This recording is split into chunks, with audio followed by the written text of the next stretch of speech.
Hey guys, what's up? Welcome to another episode of Tech and Timelapse. It's still your boy Sage, and let's get into the business of today. So today we're going to be talking about, you guys know already, it's in the description, it's everywhere on the title of the page. It is about the Samsung S10. The reason why I will probably recommend this phone and the reason why I don't like this phone. I'm definitely going to go into the full details very soon. But yeah, you guys are welcome to the channel, and let's delve into the action for today.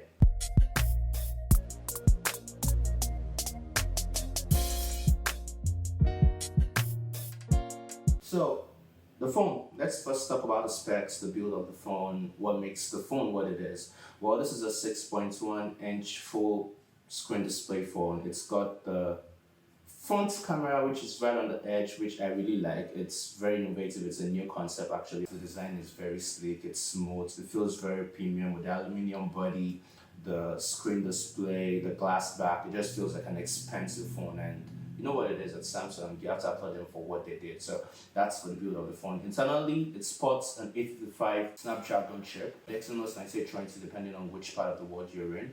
That comes with the Mali GPU or the Adreno 640 GPU for graphics, gaming, and whatever it is you do. It comes with a base storage of 128 gigabytes, which is quite a lot. 6 gigabytes of RAM, 8 gigabytes of RAM, specs, or 12 gigabytes RAM with a 1 terabyte model if you're going all the way up.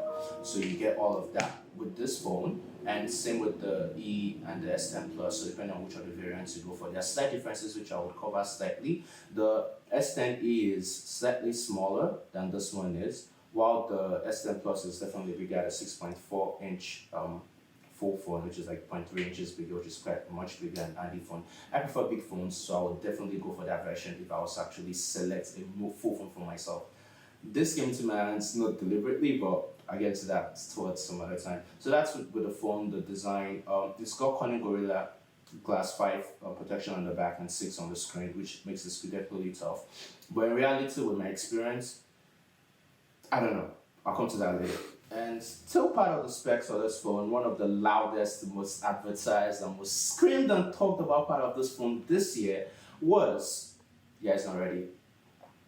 No? Yeah, it is the wireless share, which allows you to essentially share power, use the phone as a power bank and charge other devices. Now, I tested it out, and I won't technically call it a power bank to charge another phone considerably. It's more like a power bank if you have something like a smartwatch that you can charge wirelessly and just place it on the back of this and fully charge your watch from your phone. So that's definitely something that is really good with this one. I applaud it. It comes with fast charging on both ends, so you get 9 watts fast reverse charging, or you get 15 watts fast wireless charging on the phone, which is the same fast charging you get via cable. So you wouldn't feel the difference in fast charging, whether it's cable or wireless, just to get the same full fast charging, which is really great with this device. However, 15 watts fast charging is not fast compared to a lot of other phones in the industry with 30 watts. You've got 30 watts on the OnePluses, you've got 45 watts on the Huawei's. It is crazy right now in the industry, which makes it extremely slow charging compared to other brands in the industry today. But that is more than enough fast charging compared to where we were last year with a lot of phones, especially most phones that currently spread in the United States. I wouldn't name names right now. Okay, now the second part of the phone, which a lot of people really want to know about, the OS it supports. Everyone is Android this, Android that. No, I'm I this, I that. Well, it's got Android 9.0, which is the latest version of Android. It is extremely sleek. I love the build that they did on this for the very first time. I can actually tell you I love the build on the Samsung OS. And that is because they actually went ahead, they cleaned it up and created one UI, which is now very responsive, much faster than any of the previous editions of their OS ever was. It is well in tune and well built. The overall experience of the OS now is really amazing. It's fast, it's sleek. I can almost compare it to my OnePlus, which is quite nice. The responsiveness is really cool. I love the gestures on the phone, especially the gestures on this actually got me hooked. Literally, like the swipes, the navigation, it's really, really immersive, really smooth. And I applaud Samsung for that leap from where they used to be to where they are right now. Unfortunately, we still get a lot of bloatware that we don't need, a whole lot of Samsung this, Samsung that, and Bixby. What the It's Bixby. Guys, get rid of that. We've got Google Assistant, which is more than enough AI we need in any phone today. We've got the Google Lens, which should do everything you're trying to get Bixby to do so at the same time. Just get rid of Bixby, guys, and let us stick to Google Assistant and use the dedicated button for Bixby to Google Assistant and give us a good life. Anyway, that's that about that. The OS, which is really one of the options I really like about this. This also translates into the Dex OS, which is like the desktop experience they're building with the Samsung phones, which is if you dock this phone on a dock, something you get with an iPhone, basically, or with an iPad, basically projects an OS onto a screen, which you can use the phone as it was a laptop. Now it has gotten really better, and you can actually use your S10 as a computer and as a phone simultaneously, which is really nice. As long as you get the dock station connected to a bigger screen like a monitor or whatever it is. So that's another great part of it, which I really applaud them for right now. Now, one of the things you guys love, definitely, which everyone screams about, is the camera. So basically on the camera side, you've got 3 cameras on the back of this one, which is great. So you've got 2 on the S10e, and you've got the same 3 on the S10 Plus, which is the same camera essentially. You've got 12 megapixel wide angle camera, which is a variable aperture from 1.5 to 2.4, which is one of the best parts of the Samsung. They're actually the only ones that give you a variable aperture on their cameras right now, at least in the United States, which is really, really amazing. You've got the main telephoto camera, which is also a 12 megapixel camera, which gives you a 2.4 aperture, which allows you to do 2x optical zoom, and you could go up to, I think, 5x digital zoom. Now, don't take me on that digital part. That's an estimation. I should actually test that and confirm. I'll put it in the edit of the video, whatever. And you've got your ultra wide angle camera, which is the one you use for like the wide angle shots. And for that one, you've got a 60 megapixel camera with a 2.2 aperture, which essentially allows you to take in as much as it can of the wide angle, think of like a fisheye lens on a phone, which I really love. So I'm gonna put a lot of pictures that I took, some video tests which I just took, into the next couple of seconds, so you can actually see what it looks like on the S10. And on the front, we've got a 10 megapixel 1.9 aperture wide angle camera for the front. So that's your face-off camera, which is the one you have on the corner. And on the S10 Plus, you've got 2 of those. You also got an 8 megapixel camera to go along with that, to help you with your telephoto shots and stuff like that. So that is the camera. The camera is actually great. Now, I think I'll just go into that with all the flops of the phone. But let's talk about the phone in general and what we really like about the phone. So the last difference between the 3 variants, that's the E, the 10, and the 10 Plus, is of course the battery size. On the E, which is the smallest version, you've got a 3100 milliamps battery. On the 10, you've got a 34 milliamps battery. And on the S10 Plus, you've got a whooping 4100 milliamps battery. Now, as at the time of when it was released, it was the biggest battery in any phone, technically in the United States and many parts of the world. But right now, it's different. Basically, there are new phones that support the 45 milliamps, 4200 milliamps, depending on, at least in the super smartphone or in the premium smartphone category. They've always been budget phones that are like 5000 milliamps, but in the super smartphone, the premium smartphone category, it was actually the biggest for a little bit, which is another thing I really like about the phone. The battery life is pretty decent. It will give you a full day use. And the stereo speakers, more things into the phone. So the stereo speakers sound amazing. You could actually customize this and get Dolby Atmos experience out of this. It actually sounds really good. It was probably the best I've heard on almost any phone. It sounds really amazing. In comparison with other phones, it sounds really amazing. The video experience of watching a movie on this, thanks to the fact that you can actually change the screen temperature, like tweak the screen to whatever mode you want.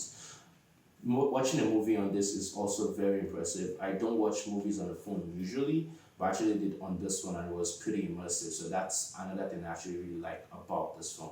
Now let's go into the downsides of the phone and what I hate about the S10 in general.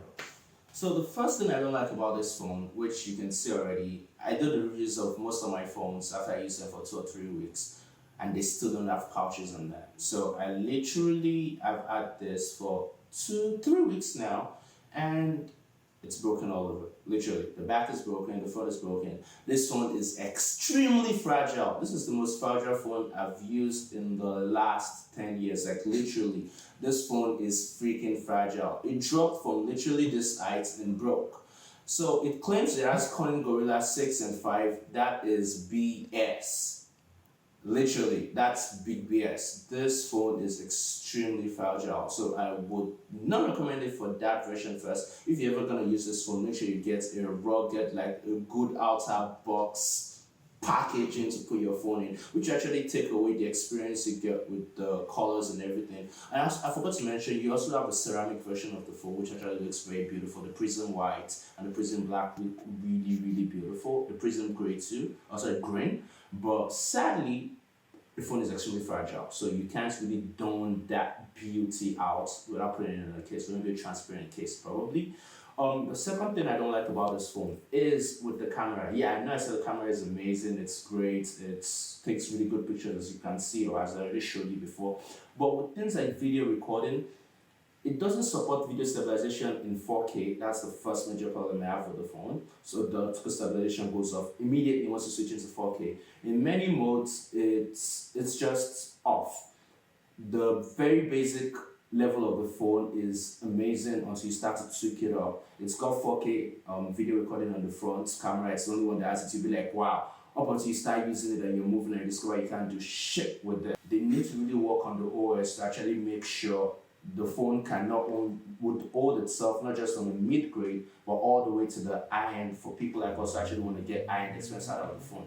Now another thing I actually like, which I wouldn't shame, is the microphone. The microphones, that's a stereo microphone which actually records sound pretty impressively and manages to cancel out noise impressively. So I recorded a friend's gender reveal party using the phone, and the sound was good without a microphone, without a muffler, without anything. The stereo sound actually came out real good in comparison to other phones which I tried for the same event. Just to do a comparison, it actually sounded the best. I think I probably put short clips of that into this so you could actually hear the difference between other phones and this phone, so you see exactly what I'm saying. So the microphone sounds really good. You have to look all the way out there, no, out there, looking outside. Together, stop there, right there, stand there, you're good. If you let me say yeah. Okay, don't worry. The next thing, which is probably the last thing I don't like about this phone in general, is the fact that it doesn't retain value. So as at the time of launch of this phone was $999, which is almost $1,000. As of right now, you can actually get it for about $700 to like 800 max, and that's less than a year of it being released. And if you're getting it like from a third party refurbished version or wherever, you get it around $500. So now that is a good point if you're actually trying to get a phone now. So for Samsung lovers and buyers, I'll probably just tell you to chill whenever a new phone is released and probably get it like 4 or 5 months down the line. The price actually goes down in half. So you can get this phone as low as $500 right now, which is actually a good point. But then your phone loses value pretty fast, which shows you've been paying a marked up premium for the phone because it doesn't hold the value compared to other phones like OnePluses. Even iPhones hold more value than this too, which iPhones is extremely marked up. Yeah. Anyway, that's what it is. Thank you guys for watching. If you like this video, hit the like button, subscribe, share with your friends, and let me know in the comments if there are things I didn't cover in this video you'd like to see. If there are things you'd love me to show in other videos, let me know. This is Sage, or my name is Sage. This is Tech and Time Lapse, and thank you so much guys for watching, and see you guys in the next video.